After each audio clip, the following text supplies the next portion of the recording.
ಕರ್ನಾಟಕ ರಾಜ್ಯೋತ್ಸವವನ್ನು ಕರ್ನಾಟಕ ರಾಜ್ಯ ದಿನ ಎಂದೂ ಕರೆಯುತ್ತಾರೆ.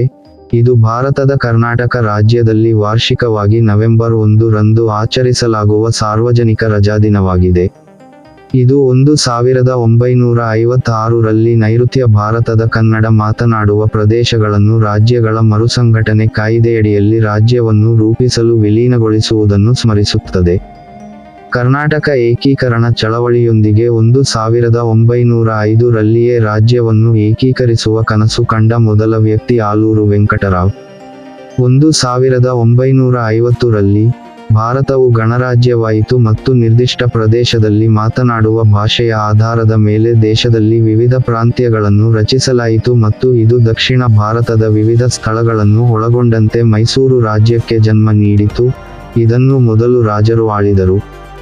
ನವೆಂಬರ್ 1956 ರಂದು ಮೈಸೂರು ರಾಜ್ಯವು ಹಿಂದಿನ ಸಂಸ್ಥಾನದ ಮೈಸೂರು ರಾಜ್ಯದ ಬಹುಪಾಲು ಪ್ರದೇಶವನ್ನು ಒಳಗೊಂಡಿದೆ. ಬಾಂಬೆ ಮತ್ತು ಮದ್ರಾಸ್ ಪ್ರೆಸಿಡೆನ್ಸಿಗಳ ಕನ್ನಡ ಮಾತನಾಡುವ ಪ್ರದೇಶಗಳೊಂದಿಗೆ ವಿಲೀನಗೊಂಡಿತು. ಜೊತೆಗೆ ಹೈದರಾಬಾದ್ ಸಂಸ್ಥಾನವನ್ನು ರಚಿಸಲಾಯಿತು. ಏಕೀಕೃತ ಕನ್ನಡ ಮಾತನಾಡುವ ಉಪರಾಷ್ಟ್ರೀಯ ಘಟಕ ಉತ್ತರ ಕರ್ನಾಟಕ, ಮಲೆನಾಡು, ಕೆನರಾ ಮತ್ತು ಹಳೆಯ ಮೈಸೂರು ಹೀಗೆ ಹೊಸದಾಗಿ ರೂಪುಗೊಂಡ ಮೈಸೂರು ರಾಜ್ಯದ 3 ಪ್ರದೇಶಗಳಾಗಿವೆ. ಹೊಸದಾಗಿ ಏಕೀಕೃತ ರಾಜ್ಯವು ಆರಂಭದಲ್ಲಿ ಮೈಸೂರು ಎಂಬ ಹೆಸರನ್ನು ಉಳಿಸಿಕೊಂಡಿತು. ಇದು ಹೊಸ ಘಟಕದ ತಿರುಳನ್ನು ರೂಪಿಸಿದ ಹಿಂದಿನ ರಾಜಪ್ರಭುತ್ವದ ರಾಜ್ಯವಾಗಿತ್ತು. ಆದರೆ ಉತ್ತರ ಕರ್ನಾಟಕದ ಜನರು ಮೈಸೂರು ಎಂಬ ಹೆಸರನ್ನು ಉಳಿಸಿಕೊಳ್ಳಲು ಒಲವು ತೋರಲಿಲ್ಲ, ಏಕೆಂದರೆ ಇದು ಹಿಂದಿನ ಪ್ರಭುತ್ವ ಮತ್ತು ಹೊಸ ರಾಜ್ಯದ ದಕ್ಷಿಣ ಪ್ರದೇಶಗಳೊಂದಿಗೆ ನಿಕಟ ಸಂಬಂಧ ಹೊಂದಿತ್ತು. ಈ ತರ್ಕಕ್ಕೆ ಬದ್ಧವಾಗಿ ರಾಜ್ಯದ ಹೆಸರನ್ನು ನವೆಂಬರ್ 1973 ರಂದು ಕರ್ನಾಟಕ ಎಂದು ಬದಲಾಯಿಸಲಾಯಿತು. ಈ ಮಹತ್ವದ ನಿರ್ಧಾರವನ್ನು ತೆಗೆದುಕೊಂಡಾಗ ದೇವರಾಜ ಅರಸು ಅವರು ರಾಜ್ಯದ ಮುಖ್ಯಮಂತ್ರಿಯಾಗಿದ್ದರು. ಕರ್ನಾಟಕದ ಏಕೀಕರಣಕ್ಕೆ ಮನ್ನಣೆ ನೀಡಿದ ಇತರ ವ್ಯಕ್ತಿಗಳೆಂದರೆ ಕೆ. ಶಿವರಾಮ ಕಾರಂತ್, ಕುವೆಂಪು, ಮಾಸ್ತಿ ವೆಂಕಟೇಶ ಅಯ್ಯಂಗಾರ್, ಎನ್ ಕೃಷ್ಣರಾವ್ ಮತ್ತು ಬಿಎಂ ಶ್ರೀಕಂಠಯ್ಯ ಅವರಂತಹ ಸಾಹಿತಿಗಳು. ರಾಜ್ಯೋತ್ಸವ ದಿನವನ್ನು ಕರ್ನಾಟಕದಾದ್ಯಂತ ಬಹಳ ಸಂತೋಷ ಮತ್ತು ಉತ್ಸಾಹದಿಂದ ಆಚರಿಸಲಾಗುತ್ತದೆ.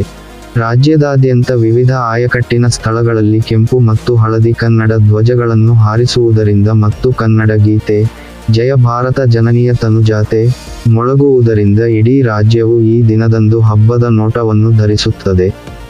ಅನೇಕ ಪ್ರದೇಶಗಳಲ್ಲಿ ಯುವಕರು ತಮ್ಮ ವಾಹನಗಳ ಮೇಲೆ ಮೆರವಣಿಗೆಗಳನ್ನು ನಡೆಸುತ್ತಿರುವಾಗಲೂ ರಾಜಕೀಯ ಪಕ್ಷದ ಕಚೇರಿಗಳು ಮತ್ತು ಹಲವಾರು ಪ್ರದೇಶಗಳಲ್ಲಿ ಧ್ವಜವನ್ನು ಹಾರಿಸಲಾಗುತ್ತದೆ. ಧರ್ಮವು ಒಂದು ಅಂಶವಲ್ಲ. ರಾಜ್ಯೋತ್ಸವವನ್ನು ಹಿಂದೂಗಳು, ಮುಸ್ಲಿಮರು ಮತ್ತು ಕ್ರಿಶ್ಚಿಯನ್ನರು ಸಹ ಆಚರಿಸುತ್ತಾರೆ. ರಾಜ್ಯ ಸರ್ಕಾರವು ಈ ದಿನದಂದು ರಾಜ್ಯೋತ್ಸವ ಪ್ರಶಸ್ತಿಗಳು ಮತ್ತು ಕರ್ನಾಟಕ ರತ್ನವನ್ನು ಪ್ರತಿಪಾದಿಸುತ್ತದೆ. ಇವುಗಳನ್ನು ಕರ್ನಾಟಕದ ಅಭಿವೃದ್ಧಿಯಲ್ಲಿ ಅತ್ಯುತ್ತಮ ಕೊಡುಗೆ ನೀಡಿದ ವ್ಯಕ್ತಿಗಳಿಗೆ ನೀಡಲಾಗುತ್ತದೆ.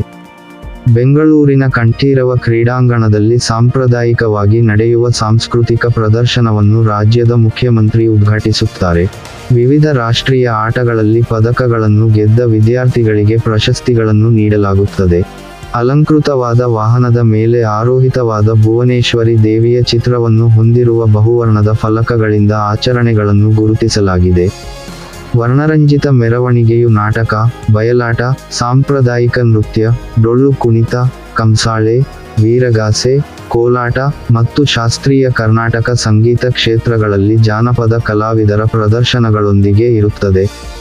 ಕರ್ನಾಟಕದಲ್ಲಿ ಆಚರಣೆಗಳ ಹೊರತಾಗಿ ಮುಂಬೈ, ನವದೆಹಲಿ, ಗುರ್ಗಾಂವ್ ಮತ್ತು ಚೆನ್ನೈನಂತಹ ಗಮನಾರ್ಹ ಕನ್ನಡಿಗ ಜನಸಂಖ್ಯೆಯನ್ನು ಹೊಂದಿರುವ ಭಾರತದ ಇತರ ಪ್ರದೇಶಗಳಲ್ಲಿ ಇದನ್ನು ಆಚರಿಸಲಾಗುತ್ತದೆ.